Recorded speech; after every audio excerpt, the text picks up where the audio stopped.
واجب الاحترام میرے بزرگوں، دوستوں اور بھائیوں، ایمان باللہ کے جو تقاضے ہیں ان میں سب سے پہلا تقاضا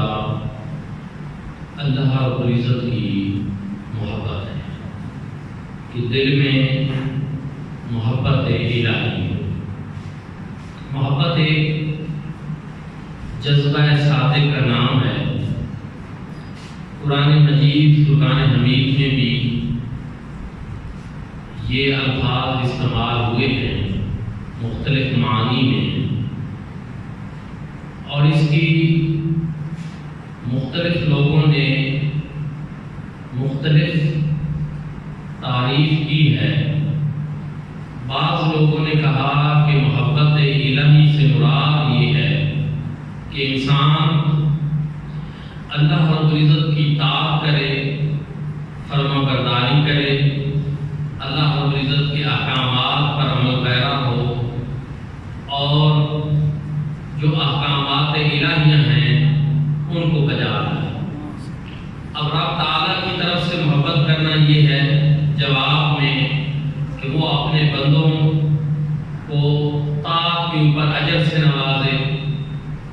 رب تعالیٰ ان کی عظمت و شان بیان فرمائے، ان کی عبادات کو قبول فرمائے اور ان کو جزائے خیر عطا فرمائے۔ یہ جوابی رب تعالیٰ کی طرف سے محبت ہے۔ قاضی ثناء اللہ بانی پتی رحمۃ اللہ تعالیٰ علیہ نے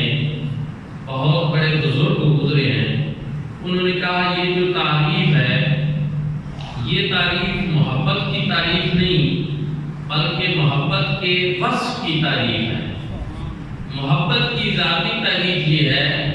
کہ جو اللہ رب العزت سے محبت رکھتا ہے پھر وہ صرف اللہ رب العزت سے ہی محبت رکھے اور رب تعالیٰ سے پیار کرے، اسی کا ہو جائے، اس کے علاوہ ہر ایک خیال دل سے نکال دے۔ اب یہاں سوال تو پھر یہ پیدا ہوگا کہ اولاد کی بھی محبت، بیٹوں کی بھی محبت، مال کی بھی، رزق کی بھی، یہ محبتیں تو ہیں۔ وہ کہتے ہیں کہ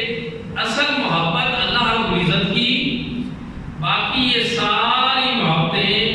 اگر اس محبت کے تابع ہو کر رہے تو پھر ٹھیک ہے کہ محبت صرف اللہ رب العزت کی، باقی یہ محبتیں یہ اس محبت کے تابع ہو کر رہے ہیں تو پھر ٹھیک ہے کہ اولاد سے بھی بندہ محبت کر سکتا ہے، رزق سے بھی محبت کر سکتا ہے،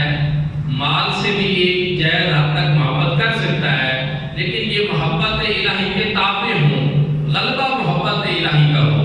اور ان میں سے کوئی محبت الہی کے اوپر غالب نہ ہو بلکہ سب سے زیادہ محبت الہی غالب ہو، اللہ پاک کی محبت انسان کے دل میں غالب ہو تو پھر وہ محبت سچا جذبہ ہوتا ہے اور جذبہ صادق ہوتا ہے۔ حضرات ذکر محبت کے بعد اگر کوئی دعویٰ کرے کہ میں کسی سے محبت کرتا ہوں تو پھر وہ سوچتا بھی اپنے محبوب کے بارے میں ہے، پھر وہ بات بھی اپنے محبوب کی کرتا ہے، پھر وہ ذکر بھی اسی کا کرتا ہے اور ہمہ وقت اسی کے دھیان میں لگا رہتا ہے۔ اگر سچا عاشق ہے تو پھر یہ ضروری ہے کہ انسان اپنے ہی محبوب کے بارے میں سوچے، اور یہاں تو محبوب حقیقی ہے، اللہ رب العزت کی ذات ہے، تو انسان ہر وقت اپنے خالق اور مالک کی طرف متوجہ رہے کہ جو میرا رب چاہتا ہے میں وہی کام کروں۔ اور قرآن مجید فرقان حمید میں اسی چیز کو اللہ رب العزت نے اس طرح ارشاد فرمایا کہ والذین آمنوا اشد حبا للہ، کہ وہ لوگ جو ایمان لائے ان میں سے وہ بھی ہیں جو اللہ سے شدید محبت کرتے ہیں، محبت الہی میں شدت اختیار کرتے ہیں،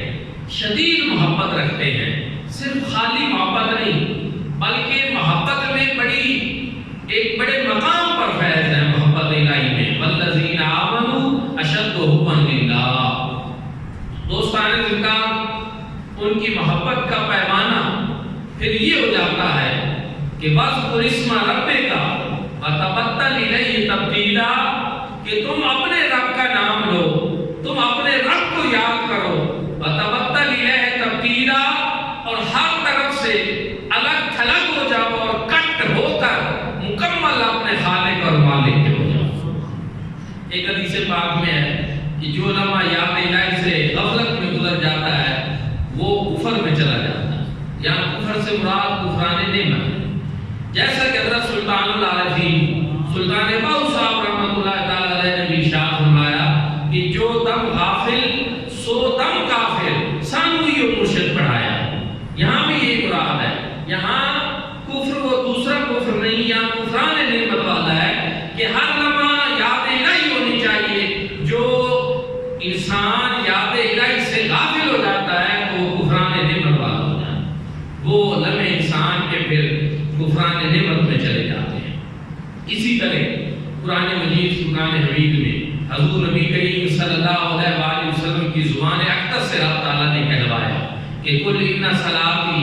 و نسکی و محیای و مماتی للہ رب العالمین، اے محبوب فرما دیجئے کہ بے شک میری مالی قربانیاں، بے شک میری بدنی قربانیاں، بے شک میری نمازیں، بے شک میرا جینا اور مرنا یہ اس رب العالمین کے،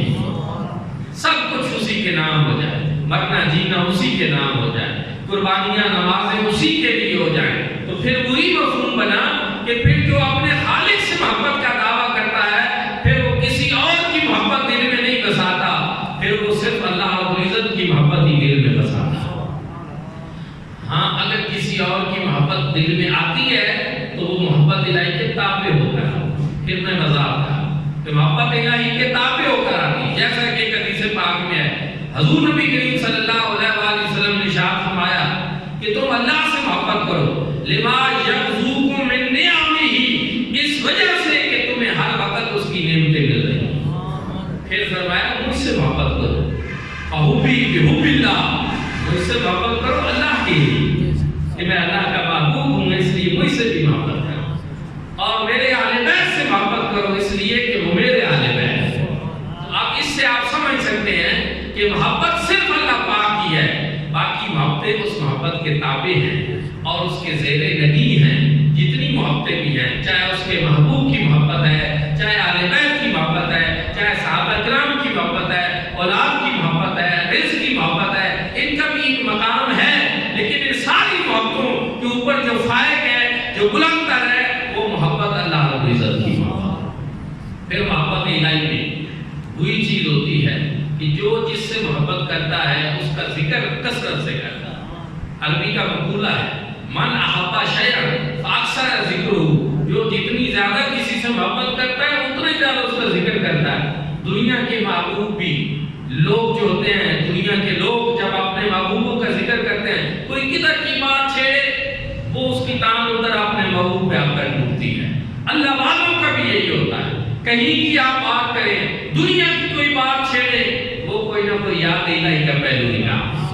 وہ کوئی نہ کوئی اللہ پاک کی محبت کا پہلو نکالیں گے، وہ کوئی نہ کوئی ایسی بات کریں گے جس سے ہمیں خدا یاد آ جائے۔ تو اس وجہ سے کیونکہ اللہ والے جو ہوتے ہیں وہ اپنی یادوں میں، اپنے ذکر و فکر میں اپنے خالق اور والد کو یاد رکھتے ہیں، اور پھر ان کا پیمانہ محبت ہی یہی ہو جاتا ہے، ہمہ وقت اٹھتے بیٹھتے سوتے جاگتے وہ اپنے خالق اور مالک کو یاد کریں۔ اب آپ حیران ہوں گے کہ یہ آپ نے کیسے بات کہی، یہ کیا بات کہی؟ سنیں اللہ رب العزت ارشاد فرماتے ہیں والذین یبیتون لربہم سجدا وقیاما، کہ میرے کچھ بندے ایسے ہیں جن کی راتیں اس حال میں بسر ہوتی ہیں کہ وہ سجدے کے اندر ہوتے ہیں یا وہ قیام کے اندر ہوتے ہیں، وہ راتوں کو اس طرح سو کر نہیں گزارتے بلکہ یاد الہی بھی گزارتے ہیں۔ اور ایک اور جگہ پہ ارشاد فرمایا تتجافا جنوبہم عن المضاجع یدعون ربہم خوفا وطمعا، فرمایا میرے کچھ بندے ایسے بھی ہیں جو اپنے ان پہلوؤں کو اپنے بستروں سے الگ کر دیتے ہیں اور اپنے رب کو پکارتے ہیں، خوف کرتے ہوئے بھی اور اس سے امید رکھتے ہوئے، ڈرتے ہوئے بھی اور اس سے امید رکھتے ہوئے بھی، وَمِمَّا رَزَقْنَاهُمْ يُنْفِقُونَ، اور اس کے دیے ہوئے رزق میں سے خرچ نہیں کرتے۔ یہ ان کی نشانی ہے اہل ایمان کی کہ جب رات ہوتی ہے دنیا کے لوگ بستروں کے اوپر نرم و گداز بستروں کے اوپر غفلت کی چادر تان کر میٹھی نیند سو جاتے ہیں، لیکن اللہ والے اپنے پہلوؤں کو بستروں سے الگ کر دیتے ہیں، اپنی کروٹیں الگ کر دیتے ہیں، بستروں سے اٹھ جاتے ہیں، یاد الہی میں مشغول ہو جاتے ہیں۔ اور کس طرح ان کا انداز ہوتا ہے یاد الہی کا، کہ جس طرح حضور نبی کریم صلی اللہ علیہ وسلم کا انداز تھا۔ میرے بھائیوں اور دوستوں، ام المومنین سیدہ عائشہ صدیقہ رضی اللہ تعالی عنہا بیان فرماتی ہیں، وہ کہتی ہیں کہ ہمیں بعض دفعہ حضور علیہ السلام کے لمبے سجدے کے اوپر یہ گمان ہوتا تھا کہ کہیں حضور علیہ السلام کی روح قفس انصری سے پرواز تو نہیں کرتی۔ اتنا طویل سجدہ کہ کہیں سرکار کی روح مبارک پرواز تو نہیں کر گئی،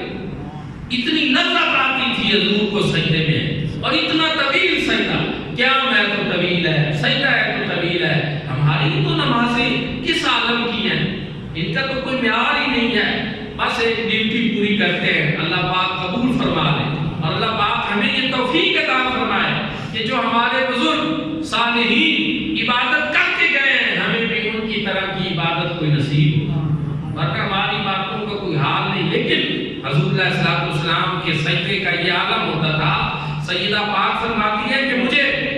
یہ خدشہ ہوتا تھا کہ کہیں حضور علیہ السلام کی روح مبارک پرواز تو نہیں کرتی۔ اور ایک مرتبہ تو آپ نے متفق علیہ حدیث پاک ہے، بخاری میں بھی ہے، مسلم میں بھی ہے، حضور علیہ السلام کے پاؤں جب متورم ہو گئے، پٹلیاں سوج گئی، سیدہ عائشہ صدیقہ رضی اللہ تعالی عنہا نے عرض کر دی، یا رسول اللہ، جب آپ کے طفیل اللہ نے آپ کے اگلوں اور پچھلوں کے گناہ معاف فرما دی ہے، تو پھر کیا ضرورت ہے اتنی عبادت کرنے کی؟ پھر آپ اتنا کیوں اپنے آپ کو تھکاتے ہیں؟ پنڈلیاں سو جاتی ہیں، پاؤں متورم ہو جاتے ہیں۔ حضور علیہ السلام نے جواب دیا، افلا احب ان اکون عبدا شکورا، کیا میں اللہ رب العزت کا شکر گزار کرنے والا شکر گزار بندہ نہ بن جاؤں؟ میں اس بات کو پسند کرتا ہوں کہ میں اللہ کا شکر گزار بندہ بن جاؤں، ان میں سے بن جاؤں۔ اتنی عبادت یاد الہی میں حضور علیہ السلام فرمایا کرتے، اور حضور علیہ السلام کو دیکھ کر پھر صحابہ کرام بھی ایسی عبادت کیا کرتے تھے، ان کا عالم بھی یہی ہوتا تھا۔ جناب سیدہ طیبہ طاہرہ حضرت سیدہ فاطمہ الزہرا سلام اللہ علیہا کی عبادت کا روایات میں ہے کہ سردیوں کی طویل سرد راتوں میں آپ اللہ کی ایسی عبادت کرتی، اس طرح سجدہ ریز ہوتی کہ ابھی پہلے سجدے میں ہوتی تھی کہ فجر کی اذان کے لیے مؤذن اذان کہتے، اللہ کی بندی سر سجدے سے اٹھاتی اور عرض کرتی بارگاہ خداوندی میں کہ باری تعالیٰ تو نے راتوں کو اتنا چھوٹا بنا دیا ہے کہ تیری بندی کا ایک سجدہ بھی ادا نہیں۔ امام زین العابدین رضی اللہ تعالیٰ عنہ، جن کا لقب بھی زین العابدین ہے، عبادت گزاروں کی زینت، وہ ایسی عبادت کیا کرتے تھے۔ ایک مرتبہ ایک کمرے میں آپ نماز پڑھ رہے تھے، اس کے ایک کونے میں آگ لگ گئی، لوگ شور مچاتے رہے کہ کہیں آپ سن کر باہر نکل آئے، لیکن آپ عبادت میں ماہر رہے، لوگوں نے آگ کو بجھا دیا۔ آپ نے سلام پھیرا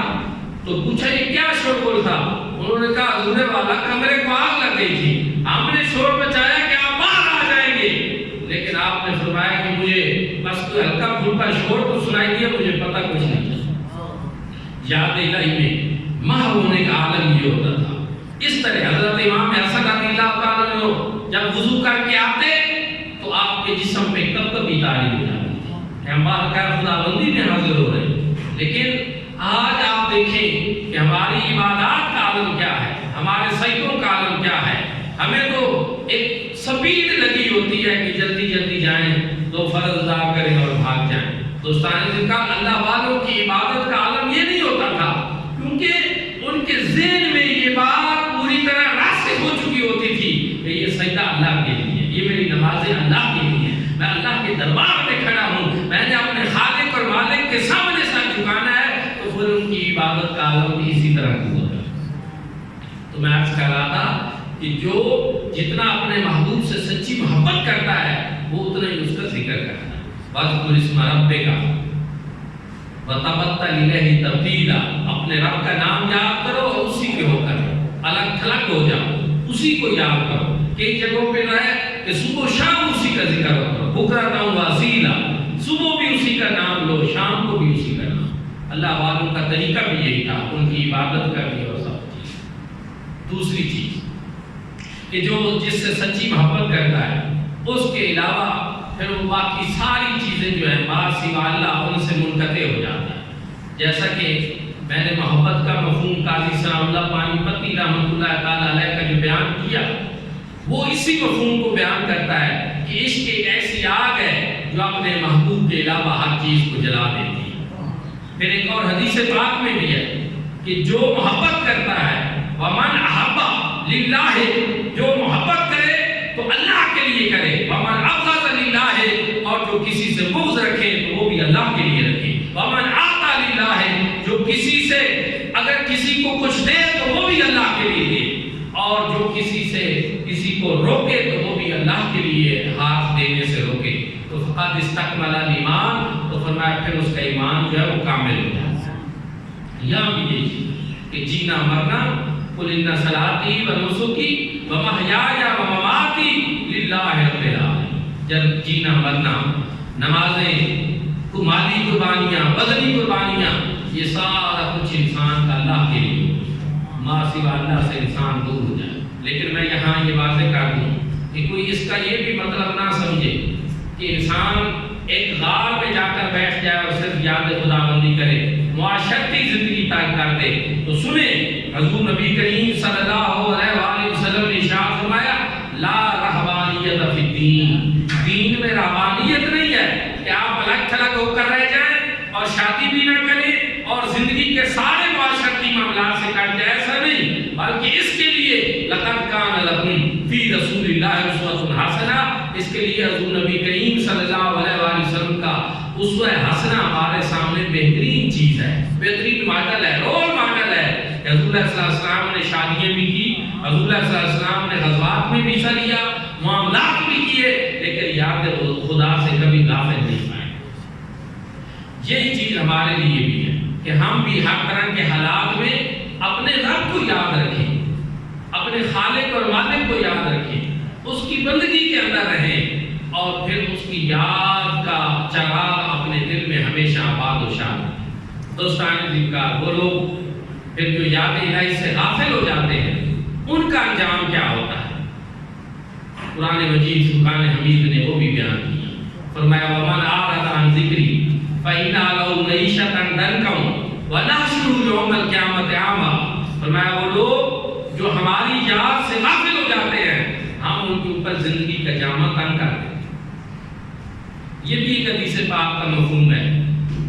کہ جب لوگ اللہ رب العزت سے غافل ہوتے ہیں تو وبائیں ان کے اوپر پھوٹ پڑتی ہیں، جب لوگ اللہ رب العزت سے غافل ہوتے ہیں تو بارشوں کا سلسلہ روک دیا جاتا ہے، رحمت خداوندی روٹ جاتی ہے، رب تعالیٰ ناراض ہو جاتے ہیں۔ تو پھر یہ ساری چیزیں یہی بتا رہی ہیں کہ آج جس دور سے ہم گزر رہے ہیں کہیں ایسا تو نہیں ہے کہ ہم یاد خداوندی سے غافل ہو گئے، ہمیں بھی غور کرنا ہوگا، کیونکہ اب ہم میں سے کچھ تو وہ ہیں کہ وہ جس طرح کسی نے بیان کیا تھا کہ 8 کے کاٹ کے 360 کے، یہ نمازیوں کی قسم، 8 کے کاٹ کے 360 کہ کچھ ہیں جو 8ویں دن ہفتے جمعہ پڑھنے آ جاتے ہیں، کچھ وہ ہیں جو کاٹ کے سے مراد جنازے میں کاٹ چارپائی کو کہتے ہیں اس میں شامل ہو جاتے ہیں اور منہ دکھاوا کر لیں، اور 360 کے وہ ہیں جن کو فقط عید پڑھنا نصیب ہوتی ہے۔ اور یہ کیا عالم ہے، یہ کیا مسلمانی ہے؟ آج مسجد نو خواہ ہیں کہ وہ مسجد مرثیہ خواہ ہیں کہ وہ نمازی نہ رہے، یعنی وہ صاحب اوصاف حجازی نہ رہے۔ آج فلسفہ تو رہ گیا ہے لیکن اس میں تلقین غزالی نہیں رہی، آج اذان تو ہوتی ہے لیکن اس میں روح بلالی نہیں رہی۔ دوستان ذکر، یہ ساری چیزیں ہمیں پکار کے کہہ رہی ہیں کہ اپنے خالق اور مالک کی طرف لوٹو۔ جو اس کی یاد سے غافل ہو جاتا ہے اور فرماتا ہے ومن اعرض عن ذکری فإن له معیشة ضنکا، ہم اس کے اوپر جامع حیات تنگ کر دیں، اور صرف جامع حیات ہی تنگ نہیں کیا جاتا، ونحشرہ یوم القیامۃ اعمی، اور قیامت کے دن ہم اس کو اندھا کر کے اٹھائیں گے اور وہ کہے گا قال رب لما حشرتنی اعمی وقد كنت بنا بصیرا، باری تعالیٰ یہ اشر میرے ساتھ کیوں کیا جبکہ دنیا میں تو میں اچھا بھلا تھا اور میں دیکھنے والا تھا؟ تو پھر اس کو کہا جائے گا یہ اس وجہ سے ہے کذالک قال اتتک آیاتنا فنسیتها، جب تیرے سامنے میری آیات پڑھی جاتی تھی تو تو ان کو بھلا دیتا تھا، تو اپنی گردن پھیر کر چلا جاتا تھا، جب تجھے واعظ و نصیحت کیا جاتا تھا تو سنی انسنی کر دیتا تھا۔ آج یہ سارا اشر تیرا اس لیے ہے، یہ سارا عالم اس لیے ہے۔ اس سے یہ پتہ چلا کہ رب تعالیٰ کی یاد سے غافل ہونا اور قرآنی احکامات سے منہ موڑنا، اس کے دو نتائج ہیں۔ ایک دنیا میں بھی بھگتنا پڑے گا کہ رب تعالیٰ زندگی مشکل بنا دیتے ہیں، اور ایک آخرت میں بھی ہے کہ اندھا کر کے اٹھایا جائے گا اور عذاب سے جو ہے دو چار ہیں۔ اللہ معاف کرے۔ اللہ رب العزت ہمیں ان چیزوں سے پناہ عطا فرمائے۔ ہم کس طرف جا رہے ہیں، دوستان اذکار، ہماری زندگیاں کس طرف جا رہی ہیں، ہمیں سوچنا ہوگا، تفکر اور تدبر کرنا ہوگا، اور ہمیں اپنے آپ کو بدلنا ہوگا۔ جب تک ہم اپنی زندگی میں خود تبدیلی نہیں لائیں گے ہمارے حالات نہیں بدلیں گے۔ انسان کے بارے میں ہوئی ہے کہ انسان کی ارد گرد جتنے سلسلے ہیں یہ اس کی سوچ اور نیت کے مطابق اس کو پیش آتے ہیں۔ انما الاعمال بالنیات کا ایک مطلب یہ بھی ہے کہ آپ جیسا سوچتے ہیں آپ کے ساتھ معاملات بھی ارد گرد اسی طرح کے ہوتے ہیں۔ اس لیے پہلے تو اپنی سوچوں کو پاکیزہ کرو، اپنی نیتوں کا قبلہ درست کرو، اپنے معاملات کو بہتر کرو۔ ایک بندہ آپ مجھے خود بتائیں جو صبح سے لے کر شام تک دوسروں کا سوچتا رہے کہ میں نے اس کو کیسے تکلیف دینی ہے، میں نے اس کو کس طرح پریشانی سے دوچار کرنا ہے، میں نے کس طرح اس کا حق مارنا ہے، تو پھر آپ کیا سمجھیں اس کی زندگی میں سکون آ سکتا ہے، اس کو چین نصیب ہو سکتا ہے؟ یہ زندگی بھی کیا زندگی ہے؟ لیکن اگر ایک بندہ مومن ہے وہ یہ سمجھتا ہے کہ اس کو تکلیف دے بھی جائے وہ کہتا ہے میں نے اللہ کے لیے معاف کیا۔ اور یاد رکھیں اللہ کے لیے معاف کر دینا یہ اجر سے خالی نہیں جاتا۔ رب تعالیٰ کا بندے کا جو ہے وہ ذمہ اپنے ذمہ رکھتے ہیں، رب تعالیٰ تو ادھار رکھتے ہی نہیں ہے، رب تعالیٰ تو ہمیشہ نقد عطا، ہمیشہ انسان کو زیادہ اجر عطا فرماتے ہیں۔ اور رب تعالیٰ کی رحمتیں تو ایسے بندے کے اوپر جو ہے ابر کرم کی طرح برس جاتی ہیں، جو کسی کو نقصان نہ پہنچائے، جو کسی کا برا نہ سوچے، جو کسی کو تکلیف نہ دے، جو کسی کے بارے میں نیت خراب نہ کرے۔ اور ہمیشہ کہتے ہیں کہ انسان جو گڑھا کسی دوسرے کے لیے کھودتا ہے اس میں ہمیشہ خود گرتا ہے۔ اس لیے ہم سب کو اپنی نیتوں کے قبلے درست کرنے ہوں گے اور ساری چیزیں بہتر کرنی ہوں گی۔ دعا ہے کہ اللہ کریم ہم سب کو بہتری کی توفیق عطا فرمائے۔